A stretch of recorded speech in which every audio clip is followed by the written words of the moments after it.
So then, here's the drama. My metaphysics, let me be perfectly frank with you, are that there is the central self. You can call it God, you can call it anything you like. And it's all of us. It's playing all the parts of all beings whatsoever, everywhere and anywhere. And it's playing the game of hide and seek with itself.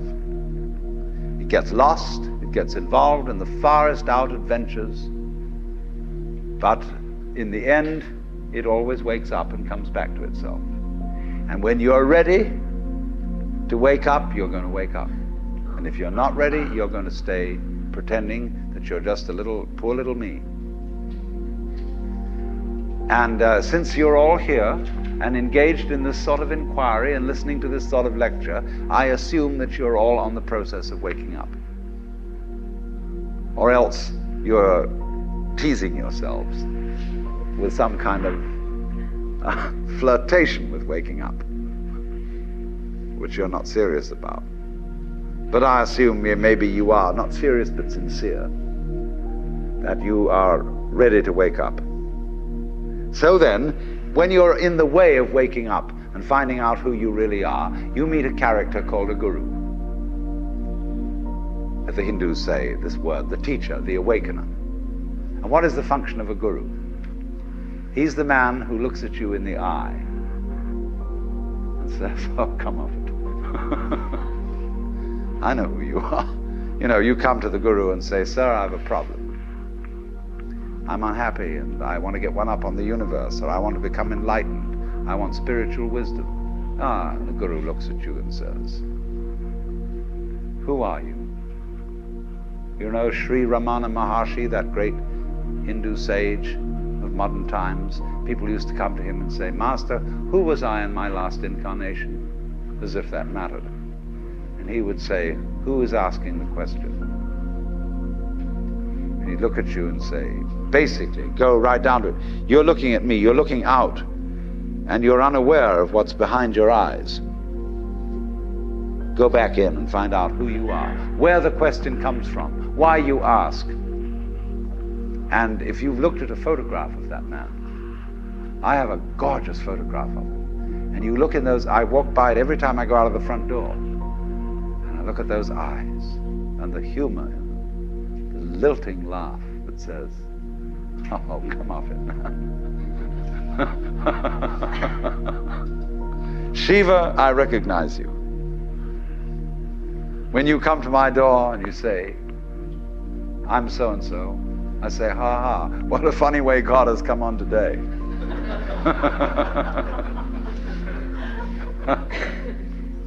There are all sorts of tricks, of course, that gurus play.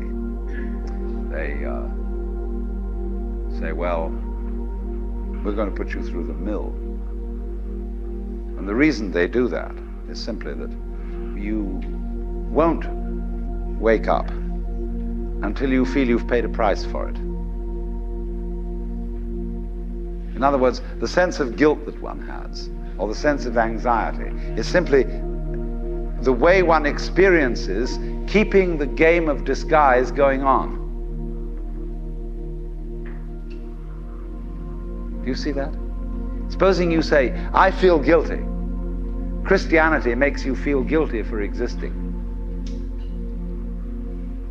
That somehow, the very fact that you exist is an affront.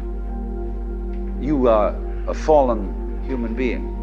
I remember as a child when we went to the services of the church on Good Friday, they gave us each a colored postcard with Jesus crucified on it. And it said underneath, this have I done for thee, what doest thou for me?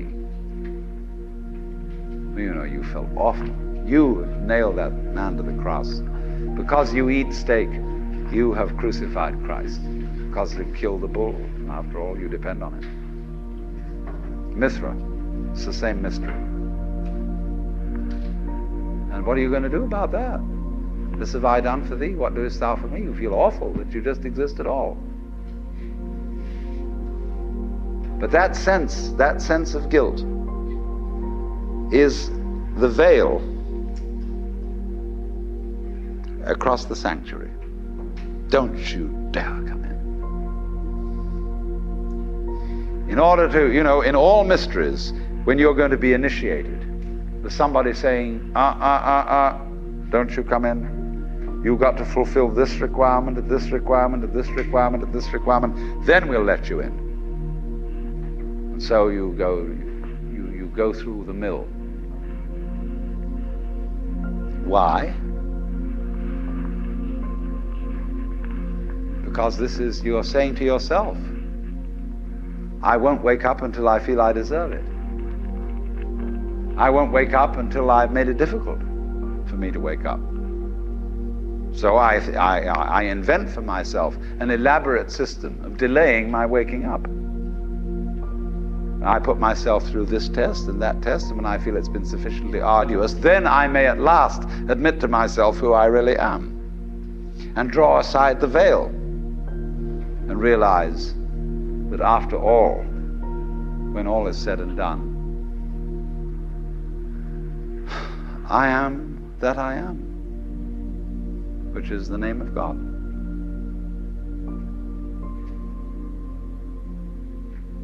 And when it comes to it, that's really rather funny.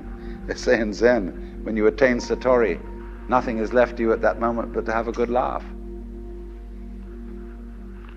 But naturally, all masters, Zen masters, yoga masters, every kind of master, puts up a barrier and says to you,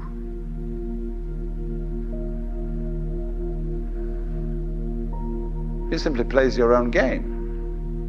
We say anybody who goes to a psychiatrist ought to have his head examined. Because when you go to a psychiatrist, you define yourself as somebody who ought to have his head examined.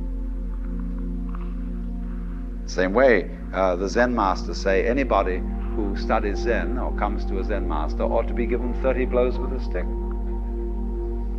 Because he was stupid enough to pose the question that he had a problem. But you're the problem. You put yourself in this situation. So it's a question fundamentally. Do you define yourself as a victim of the world or as the world? You can define yourself. You see, if you identify you with what you call the voluntary system of the nerves and say, only that's me, and that's really a rather limited amount of my total performance, what I do voluntarily, then you've defined yourself as the victim in the game. And so you are able to feel that life was a trap. Something else, whether it was God or whether it was fate or whether it was the big mechanism, the system, imposed this on you. And you can say, poor little me. But you can equally well, and with just as much justification, define yourself not only as what you do voluntarily, but also what you do involuntarily. That's you too. Do you beat your heart or don't you? Or does it just happen to you? And if you define yourself as the works, then nobody's imposing on you. You're not a victim. You're doing it. Plus, you can't explain how you do it in words because words are too clumsy. And it takes too long to say. You get bored with it. But actually, then you can say, with gusto, I am responsible for this life. Whether comedy or tragedy, I did it. And it seems to me that that is a basis for behavior and going on, which is more fundamentally joyous and profitable and great than defining ourselves as miserable victims or sinners or what have you.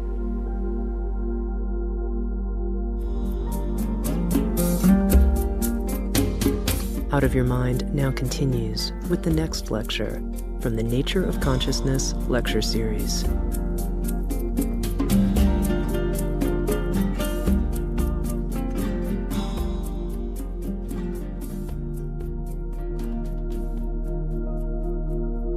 I was discussing an alternative myth to the ceramic and fully automatic models of the universe.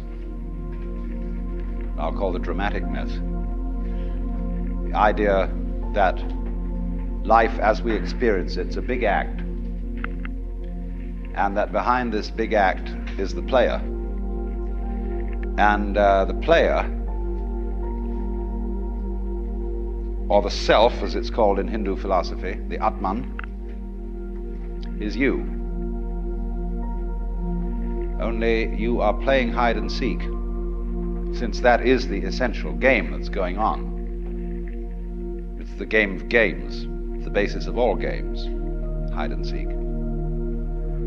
And so since you're playing hide and seek, you are deliberately, although you can't admit this, or won't admit it, you are deliberately forgetting who you really are, or what you really are,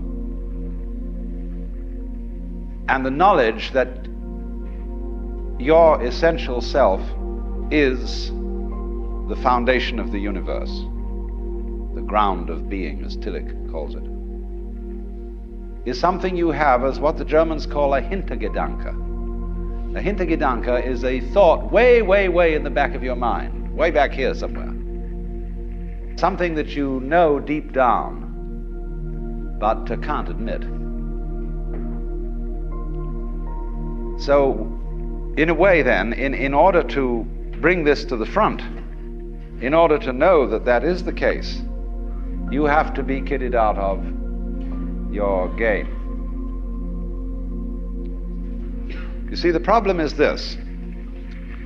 We identify in our experience a differentiation between what we do and what happens to us.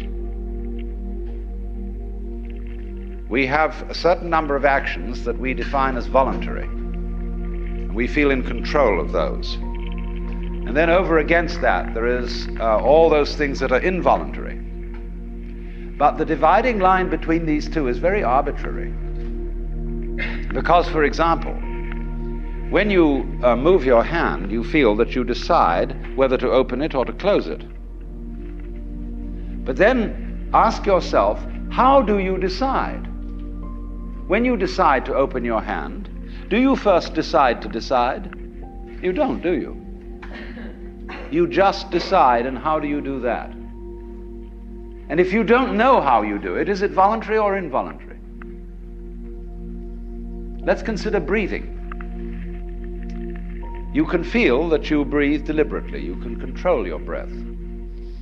But when you don't think about it, it goes on. Is it voluntary or involuntary?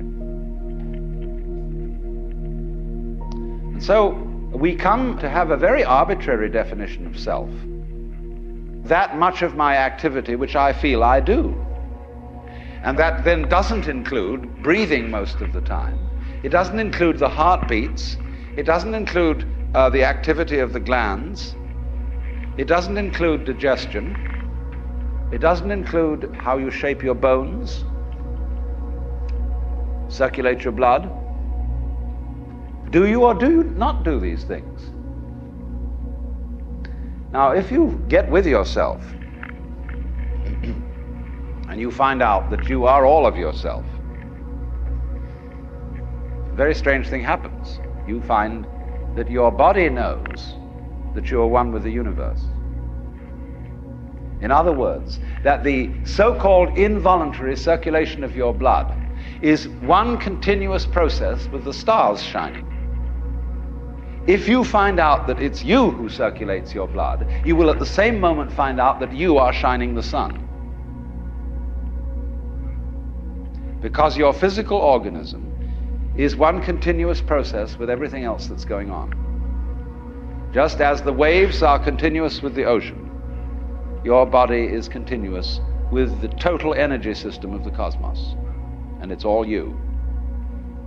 Only you're playing the game that you're only this bit of it. But as I tried to explain, there are in physical reality no such things as separate events. So then, remember also when I tried to work towards a definition of omnipotence. Omnipotence is not knowing how everything is done. It's just doing it. You don't have to translate it into language. Look, supposing when you got up in the morning, you had to switch your brain on. And you had to think and do as a deliberate process, waking up all the circuits that you need for active life during the day. Why, you'd never get done.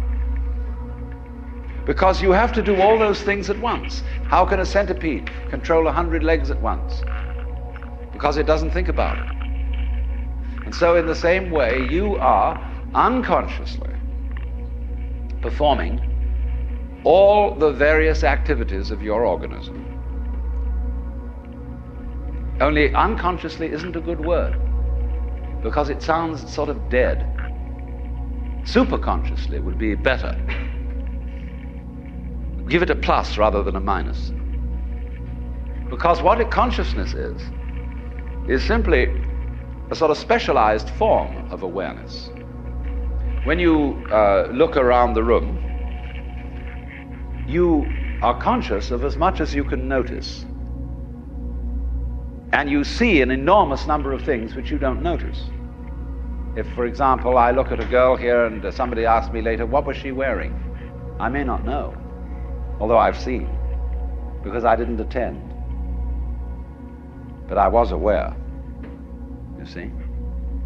And perhaps if I could, under hypnosis, be asked this question, where I would get my conscious attention out of the way through being in the hypnotic state, I could recall what dress she was wearing.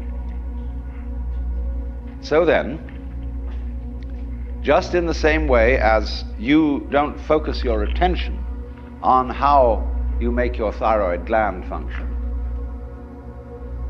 so in the same way you don't have any attention focused on how you shine the sun.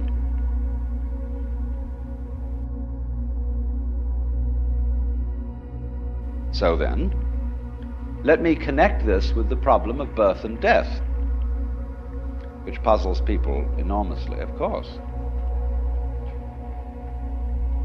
Because in order to understand what the self is, you have to remember that it doesn't need to remember anything. Just like you don't need to know how you work your thyroid gland. So then, when you die, you're not going to have to put up with everlasting non-existence, because that's not an experience. A lot of people are afraid that when they die, they're going to be locked up in a dark room forever. And sort of undergo that. But one of the most interesting things in the world, this is a yoga, this is a way of realization. Try and imagine what it will be like to go to sleep and never wake up. Think about that. Children think about it. It's one of the great wonders of life. What will it be like to go to sleep and never wake up? And if you think long enough about that, something will happen to you. You will find out, among other things, that it'll pose the next question to you. What was it like to wake up after having never gone to sleep? That was when you were born. You see, you can't have an experience of nothing. Nature abhors a vacuum. So after you're dead, the only thing that can happen is the same experience, or the same sort of experience as when you were born. In other words, we all know very well that after people die, other people are born. And they're all you. Only you can only experience it one at a time. Everybody is I. You all know you are you. And wheresoever beings exist throughout all galaxies, it doesn't make any difference. You are all of them. And when they come into being, that's you coming into being. You know that very well. Only you don't have to remember the past. In the same way, you don't have to think about how you work your thyroid gland or whatever else it is in your organism. You don't have to know how to shine the sun. You just do it. Like you breathe. Doesn't it really astonish you that you are this fantastically complex thing? And that you're doing all of this and you never had any education in how to do it? You never learned, but you're this miracle? Well, the point is that from a strictly physical, scientific standpoint, this organism is a continuous energy with everything else that's going on. And if I am my foot, I am the sun. Only we've got this little partial view. We've got the idea that, no, I'm just something in this body, the ego. That's a joke. The ego is nothing other than the focus of conscious attention. It's like a radar on a ship. The radar on a ship is a troubleshooter. Is there anything in the way? And conscious attention is a designed function of the brain to scan the environment, like a radar does, and note for any trouble-making changes. But if you identify yourself with your troubleshooter, then naturally you define yourself as being in a perpetual state of anxiety. And the moment we cease to identify with the ego and become aware that we are the whole organism, you realize that, as the first thing, how harmonious it all is. Because your organism is a miracle of harmony. All this thing functioning together. Even those corpuscles and creatures that are fighting each other in the bloodstream and eating each other up. If they weren't doing that, you wouldn't be healthy. So what is discord at one level of your being is harmony at a higher level. And you begin to realize that, and you begin to be aware too that the discords of your life and the discords of people's life, which are a fight at one level, at a higher level of the universe, are healthy and harmonious. And you suddenly realize that everything that you are and do is at that level as magnificent and as free of any blemish as the patterns in waves, the markings in marble, the way a cat moves, and that this world is really okay and can't be anything else, because otherwise it couldn't exist. But the reality underneath physical existence, or which really is physical existence, because in my philosophy there's no difference between the physical and the spiritual. These are absolutely out-of-date categories. It's all process. It isn't stuff on the one hand and form on the other. It is pattern. Life is pattern. It is a dance of energy. So I will never invoke spooky knowledge. That is to say that I've had a private revelation, or that I have sensory vibrations going on a plane which you don't have. Everything is standing right out in the open. And it's just a question of how you look at it. So you do discover, when you realize this, the most extraordinary thing to me that I never cease to be flabbergasted at whenever it happens to me. Some people will use a symbolism of the relationship of God to the universe, wherein God is, say, brilliant light, only somehow veiled, hiding underneath all these forms that you see as you look around you.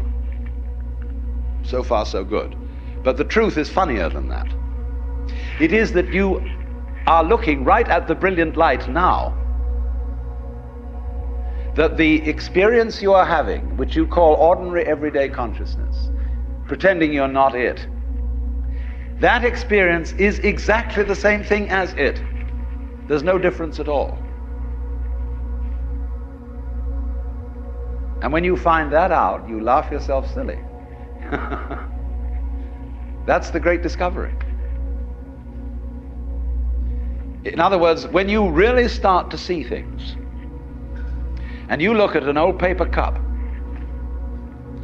and you go into the nature of what it is to see, what vision is, or what smell is, or what touch is, you realize that that vision of the paper cup is the brilliant light of the cosmos. Nothing could be brighter. 10,000 suns couldn't be brighter. Only they are hidden in the sense that all the points of the infinite light are so tiny when you see them in the cup. They don't blow your eyes out. But it is actually, see, the source of all light is in the eye. If there were no eyes in this world, the sun would not be light. You evoke light out of the universe. In the same way, you, by virtue of having a soft skin, evoke hardness out of wood. Wood is only hard in relation to a soft skin. It's your eardrum that evokes noise out of the air.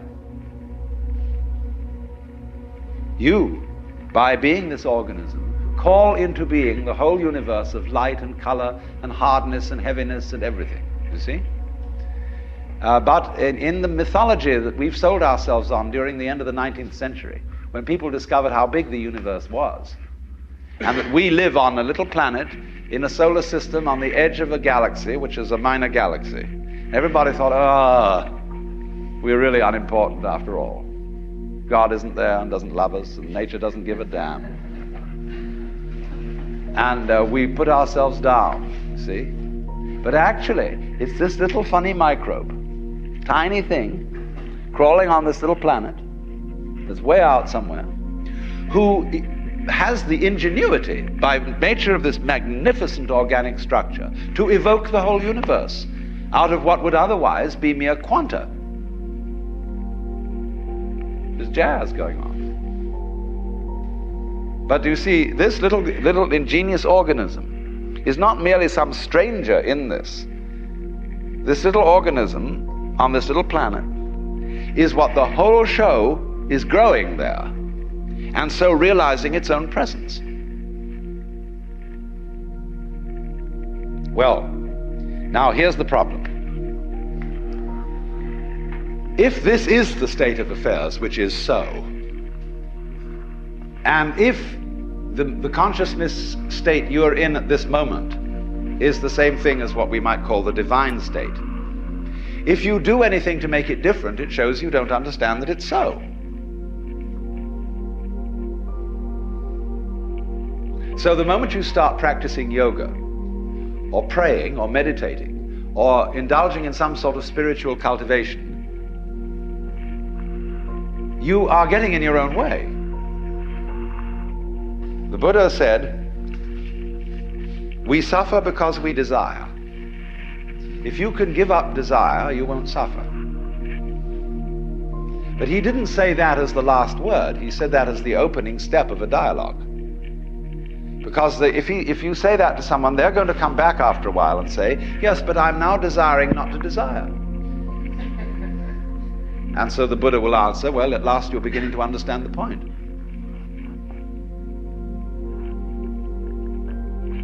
Because you can't give up desire. Why would you try to do that? It's already desire.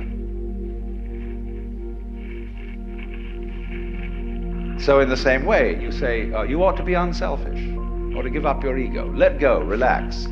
Why do you want to do that? Just because it's another way of beating the game, isn't it? The moment you see you hypothesize that you are different from the universe, you want to get one up on it. But if you try to get one up on the universe, and you're in competition with it, it means you don't understand you are it. You think there's a real difference between self and other. But self, what you call yourself and what you call other, are mutually necessary to each other, like back and front. They're really one. But just as a magnet polarizes itself in north and south, but it's all one magnet, so experience polarizes itself as self and other, but it's all one. So if you try to make the North Pole get the mastery of it, or the South Pole get the mastery of the North Pole, you show you don't know what's going on. A guru or teacher who wants to get this across to somebody because he knows it himself, and when you know it, you know, you like others to see it too. So what he does is he gets you into being ridiculous harder and more assiduously than usual. In other words, if you are in a contest with the universe, he's going to stir up that contest until it becomes ridiculous. And so he sets you such tasks as saying, Now, of course, in order to be a true person, you must give up yourself. Be unselfish. So the Lord steps down out of heaven and says, the first and great commandment is, thou shalt love the Lord thy God. You must love me. Well, that's a double bind. You can't love on purpose. You can't be sincere purposely. It's like trying not to think of a green elephant while taking medicine.